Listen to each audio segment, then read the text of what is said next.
93% of people admit they've changed a decision because of what someone else might think. They've stayed quiet in meetings, worn things they hated, chosen careers that made other people comfortable. 93%. But you're watching this video, and that already tells me you might be part of the other 7. You already suspect that the way you move through the world is different. And you're right. You weren't always this way. There was a version of you, probably younger, smaller, who cared deeply, who replayed conversations before they happened, who rehearsed what to say so people would nod and approve. You wanted to belong so badly that you contorted yourself to fit. You watched faces for micro-expressions the way a sailor watches the sky. You were fluent in the language of other people's comfort, and you spoke it constantly. That version of you wasn't weak. That version of you was trying to survive a world that had taught you belonging was conditional. But somewhere between then and now, something shifted. Something in you stopped performing and started deciding. You haven't found that shift yet, but here's what nobody tells you. That shift has a name, a mechanism, and a reason. Dr. Stephen Porges spent decades studying the nervous system and developed what he called polyvagal theory. In the simplest possible terms, it says your nervous system is always scanning the environment for signals of safety or threat, and it responds before your conscious mind even has a chance to vote. When you were younger and belonging felt fragile, your system learned to read the room to stay safe. But for some people, possibly you, the nervous system went through a recalibration, a point where the cost of monitoring everyone else's reactions became biologically expensive. Your system, in its deep intelligence, began protecting its own resources. You didn't become indifferent, you became efficient. But here's what nobody tells you. This recalibration didn't start in adulthood. It started much, much earlier. Cast your mind back. What was your home like? Not the ideal version, the real one.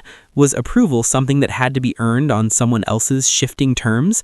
Was love available but never quite guaranteed? If so, your younger self made a blueprint, not out of defiance, out of survival.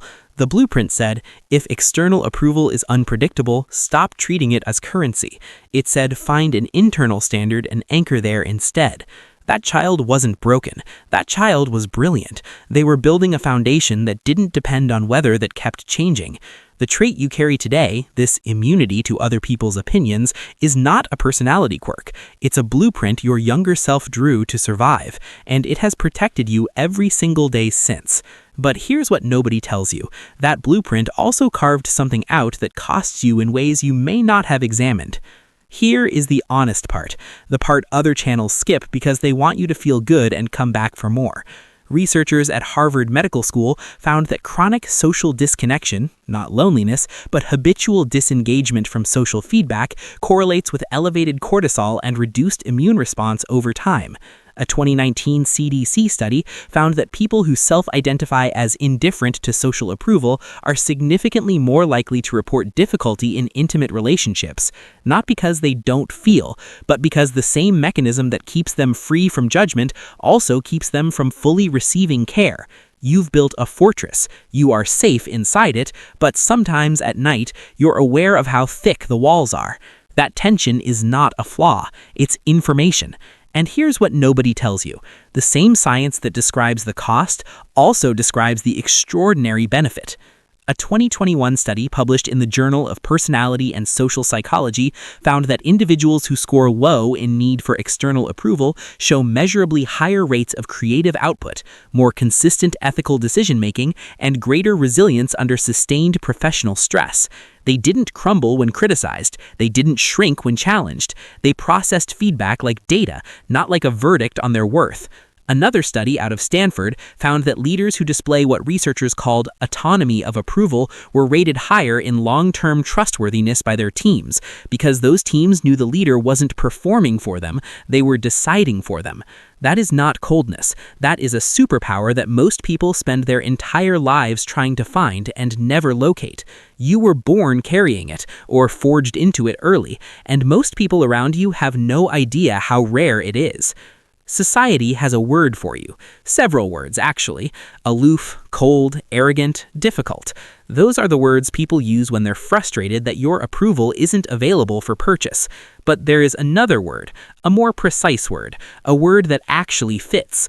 The word is sovereign. You are not indifferent. You are not unfeeling. You are sovereign. Someone who answers to an internal legislature, not an external audience. That is not a wound. That is a way of being that the world desperately needs more of. So to the part of you that still wonders if something is wrong with you, the part that stays up reading articles about empathy and wondering if you have enough of it, hear this. There is nothing wrong with you. The very fact that you're asking the question means you care more than you let on. The blueprint you built was not a mistake. It was the most intelligent thing a young mind could have constructed given what it was given. And now, as an adult, your work is not to demolish that blueprint, it is to open a door in it. Not to let everyone in, but to choose who earns entry. That is not vulnerability, that is discernment. And discernment is not a wound you need to heal. It is a skill you already have. So leave a comment. Who in your life do you actually let in? You were always sovereign.